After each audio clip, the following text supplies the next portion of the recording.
Hello, everyone. Welcome to Discography Tier List, where we take an entire band's discography, or most of it, rather, because we can't always fit them all, and rank them from gold to trash. Patrons voted on this one, and they chose very well with Alice in Chains. Both iterations with Layne Staley and William DuVall we will be covering. And with me is someone who is a big Alice in Chains fan, Mr. Crash Thompson. Crash, how are you? Absolutely guilty. Love me some Alice in Chains. Thanks for having me on, man. I'll have the abbreviated version on the main channel and then the full uncut version on the podcast channel. So if you want to see either, there you go. See, what I'm worried about are the salty Gen Xers who were like teens when that stuff came out, and because the Gen Xers are going to be real salty about this. No matter what we say. No matter what we say, they are going to be the ones who are going to be at our throats. Why is there no platinum tier for Facelift? What? Right. What? Huh? Or something like this is that. This is all made up. Why are you angry? So we're going to start with Facelift. Facelift. Absolutely. 1990. Holy crap. How do you kick down the door with your first album so well? That's how you do it. Honestly, I have like my notes off here to the side. I do too. One of the things I have to say about Facelift, those first 4 tracks, man, just like that album is one of the strongest openings of that entire year. Just that album kicks off. Let me pull up my notes here again, because that album opens with just want to make sure I get it absolutely right. It opens with We Die Young, Man in the Box, Sea of Sorrow, and Bleed the Freak. Yep. Like, and those were not only concert staples back in the day, they still are. Like Facelift, hell of a debut. My only sort of pushback against Facelift is that even though some of its deeper cuts did go on to be like Love, Hate, Love, and some of their other stuff did go on to be like live darlings and whatnot, I would say it still like feels like a debut. It still like has some rougher edges in places. And the album, to me at least, the album kind of peters out a bit towards the end. Like it opens so strong, but it doesn't maintain that momentum all the way throughout. I don't know. That's just my opinion. Personally, that's how I feel about Facelift. Yeah. But again, absolutely mondo, gigantic first impression. Yeah. When you show off all the skill and potential in a debut album, in a true debut album, this is what you have. And this is how you set an established cornerstone of a genre for grunge. And that's exactly what it is, too, for 1990. All right, we got to figure out. Facelift, even though it's not the highest album of the grunge era, it's not the best thing ever, I still say it's gold for what it produced and what it contributed. What do you think? See, I was more... the thing is, I want to put it like as a solid silver. It is like a solid silver to me. Again, it's a little rough around the edges. It kind of loses its momentum. And the other thing we have to worry about in this regard is that, man, compared to some of the other stuff we have to play against it, like Dirt is coming up, Jar of Flies is coming up, Unplugged is coming up, I would say silver. Okay. I would say silver, but if you want to put it in gold, I'm not going to like... This is the beauty of it. So now that we're split a little bit, we're going to let the chat actually have a little bit of say in this right now. So now, everybody in chat, since we're split up between gold and silver, and I put the other tiers on here as well, I'm looking at the poll votes though. It looks pretty one-sided to me. It's looking, it looks like a lot of y'all. A lot of y'all are kind of feeling me on. By a little bit one-sided, I mean completely one-sided. Yeah, that's like that. There's at least one vote for Trash. My man, my guy, my person, my individual. Hey, guess what your opinion is? The same thing you voted on. Oh, again, like, man, it's only death by comparison. Like any other grunge band, this would be definitely gold material. Sap and Dirt. Boy, oh boy. The most simplistic of names, but that works. Great music on it, but at the same time, it is not nearly as memorable as so much else of Alice in Chains, the first iteration. This thing was just thrown together. I think they only spent like 3 or 4 days recording this. Yeah. They just, wanted to fool around. They'd spent the whole year, Jerry tells it, they spent the whole year, playing loud, crazy, absolutely distorted music, and they just wanted to chill out with their acoustics and just kind of fuck around. And it has that feeling. Sap has Love Song. I think that's another one that works out as well. But at the same time, again, it is solid for what it is. It absolutely is. Again, it doesn't stand out as like top tier Alice in Chains to me, but I can't hate it by any means. I don't think anyone can. Exactly. It's not one I find myself coming back to necessarily, but again, taken for what it is. I'm torn between bronze and aluminum. Honestly. I said bronze just for the content matter of what it is, and still, there's nothing like you could really shy away from. Like, there's nothing you have to skip. So exactly, there's nothing terrible about it, but there's just not much substance here. There's not much to chew on by design. Guys, it is overwhelming bronze. I think we can actually. I think we got it. It's a little bit closer than the last one was, but not by much. So I would put Sap on bronze. I can't. Yeah, guys, you're not going to hear any argument from us because we both said bronze too. So yeah, that's out to say. I am very awesome, very good. Now we go to Dirt later in 1992, and boy, did 1992 prove a fruitful year for Alice in Chains. Holy crap! This one set them above. Talking about beating the sophomore slump. Talk about beating off like so many other competitors to the point where they say, oh, Alice in Chains is in the same ballpark as Nirvana, as Pearl Jam, as Soundgarden. Yeah, absolutely. When with Dirt, there basically became no shadow of a doubt. Nope. These guys they absolutely nailed that hammer home that like, no, we are one of the kings of this genre, and here is our motherfucking crown. Yep. This is one of our crown jewels right here. Yeah. When you go from, this album defined the sound and look of grunge also, because Alice in Chains became one of the actual faces of it as well. Because when you hear songs like Wood, and then you get to Them Bones, and then Rooster, like, okay, this is how an entire generation is going to look and sound and feel. I feel like this is probably their sound. This album is probably their most definitive sound. This is when they were at their most rich, their most absolutely firing on all cylinders. Like, this album, back to front, doesn't really have a skippable moment on it. It's one of those records, and it's a long record too. It is 57 minutes long. 57, yeah.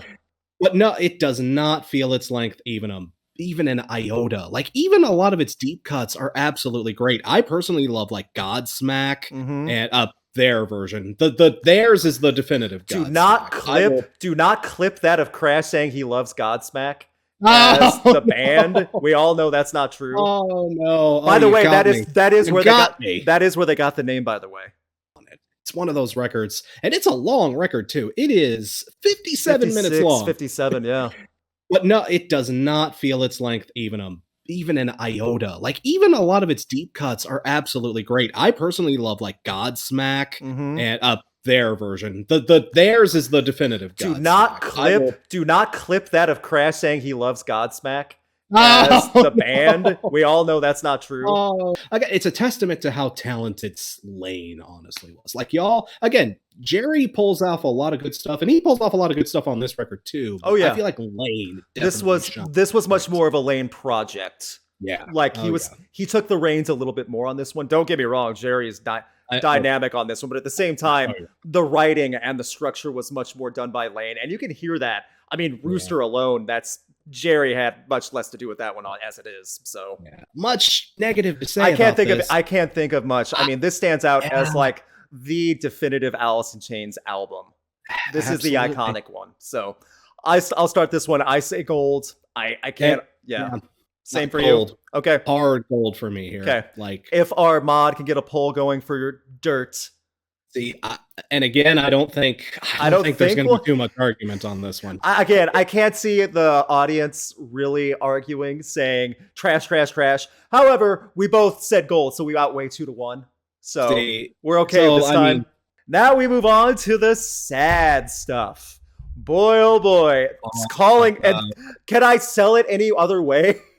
Well, you beat me to it. I was just going to be that's my biggest talking point about Jar of Flies. It's so sad. And where it was written, in the context of how it was written. Yee. For those who are not aware, this is the Rehab album. Yeah. Like, I mean, the minute you put on a song like Rotten Apple, and then that immediately Followed by into Nutshell. Like, you know what? I'm glad the album ends with Swing on this, just so there's something. Yeah. Just so there's some kind of levity to it. I agree. And I've come around so much on this. Like, I'm not going to say this is the perfect front-to-back masterpiece of an EP. I don't love every second of it, but I still say this is such a phenomenal EP. And the context it was written, correct me if I'm wrong, less than a week and a half, this was done, if I'm correct. Something like that. For what I understand, it's the first EP to go #1 on Billboard's 200. First EP, I believe it's also the first EP to hit diamond numbers. I believe. I think this is sold diamond. I've come around on it over the years, and I think that's why it's like, even though I never have an urge to listen to that, when I hear it, I'm like, I want to sit down and listen to the whole thing.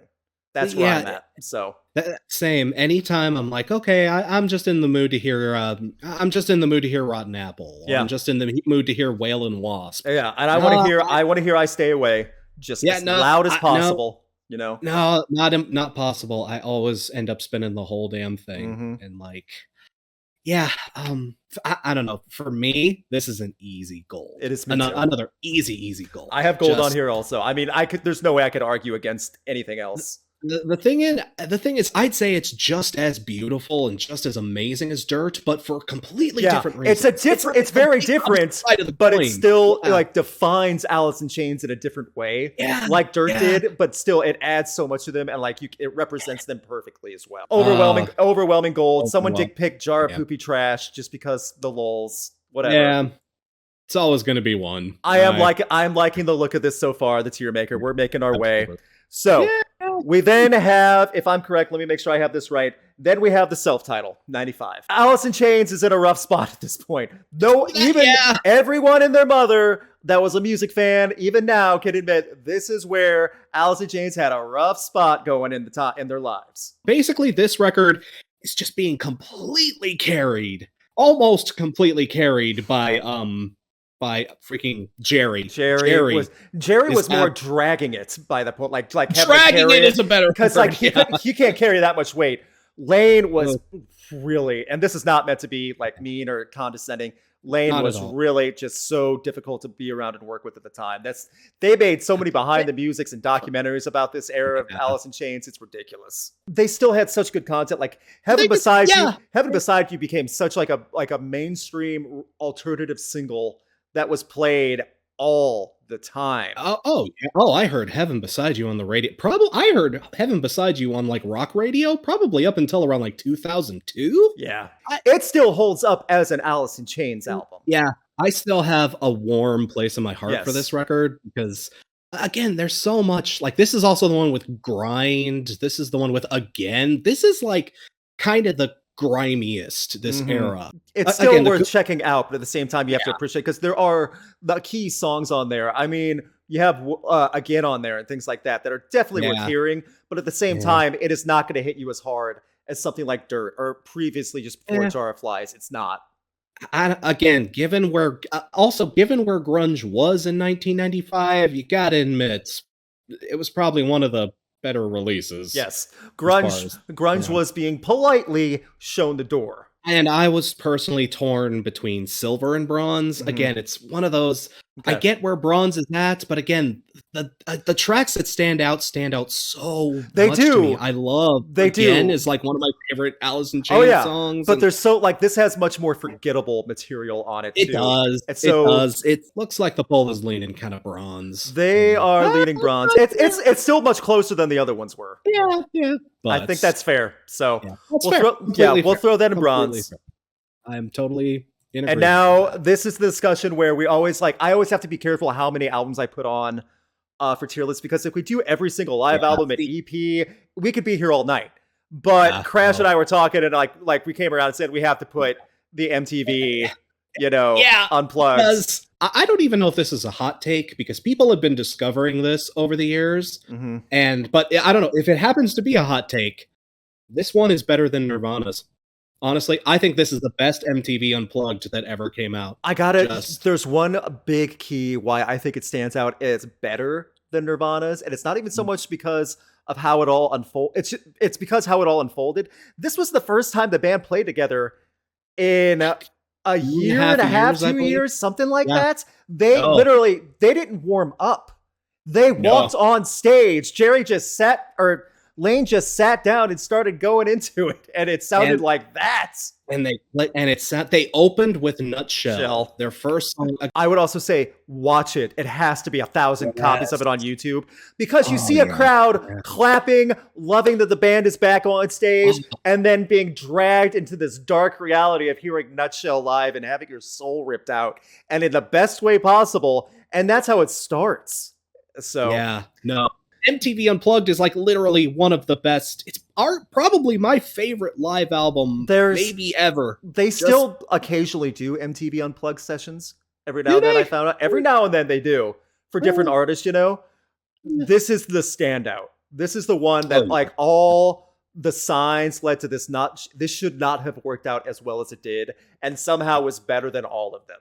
Yeah. See, just again, if we're allowed to make even one exception, this has to be the one. I'm gladly because too.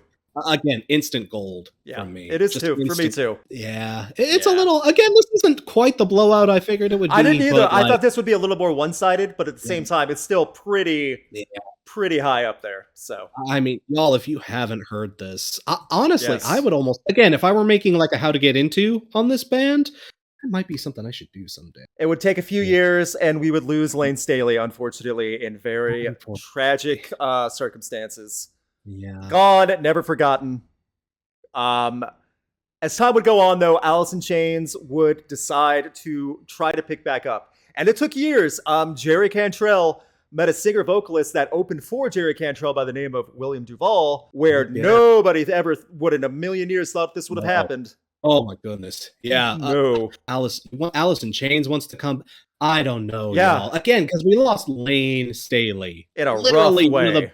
One of the best vocalists of the entire 90s. It's like, but that album came out, and like, I don't know where your feelings lie on this, but like, they did a pretty decent job of it. It lived up to what.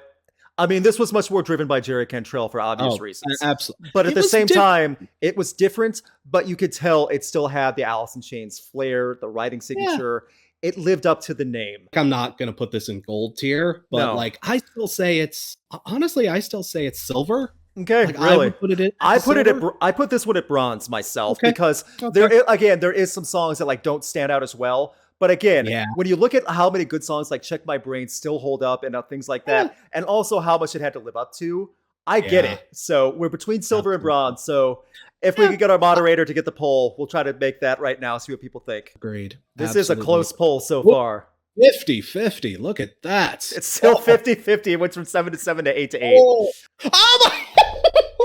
Chat! You're kidding me! Chat, you know it doesn't help when you come decided on something like that, and nobody else voted for anything else. No, complete. Has that ever happened before? Do you want me to grab a coin? I could do a coin flip. Yeah, I don't have a coin. Okay. I have one right here. Heads, tails. Yeah.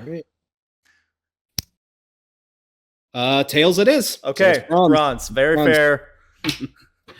Guys, not only did we vote differently, but then you guys, like, you can't get mad at us, you know. No, this, like, y'all, this. We have to move on. We have to move on. Yeah, we can't. Especially. Yeah, because now we're getting to the fun one. I've known your opinion about this one. I kind of share it as well. The Devil Put Dinosaurs here. This was 4 years after Black Gives Way to Blue, so there was a good gap between these albums as well. Yeah, I'll be the bad guy on this one. I'll come out of the gate. I think this is the weakest Alice in Chains album. See, the thing is, you say that, but like, dude, I'm right there with you. Okay. This is my least favorite Alice in Chains record. This is easily, honestly, I have this in my notes. The only real thing I have is it's boring.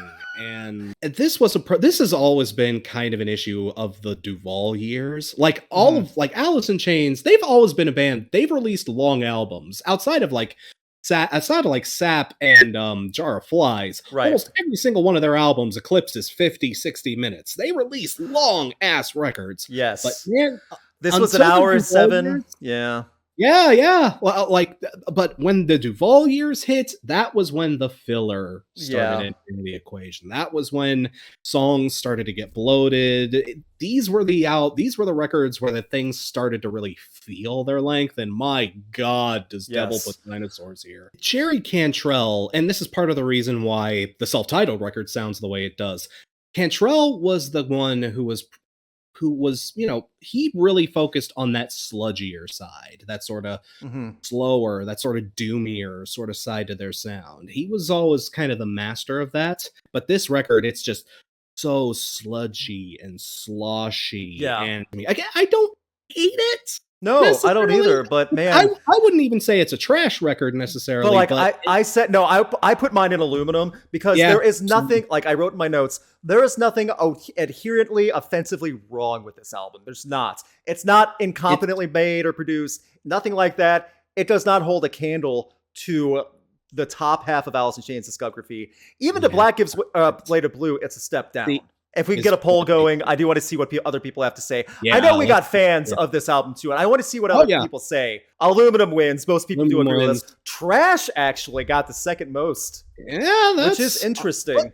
Again, I honestly feel it. I'm like, there's a part of me that wants to go in hard on this record, but it's not trash. Yeah. Like you and I have listened to some trash. Yeah. And then we go right now to 2018, the most recent album, dedicated to the Great Washington Mountain, Mount Ranier, however you want to pronounce it. Either way, I'm wrong. Ranier Fog. When I first heard this album, I reviewed it on my channel back in the day. Like, you talked about Facelift having such a strong opening, 1-2 punch.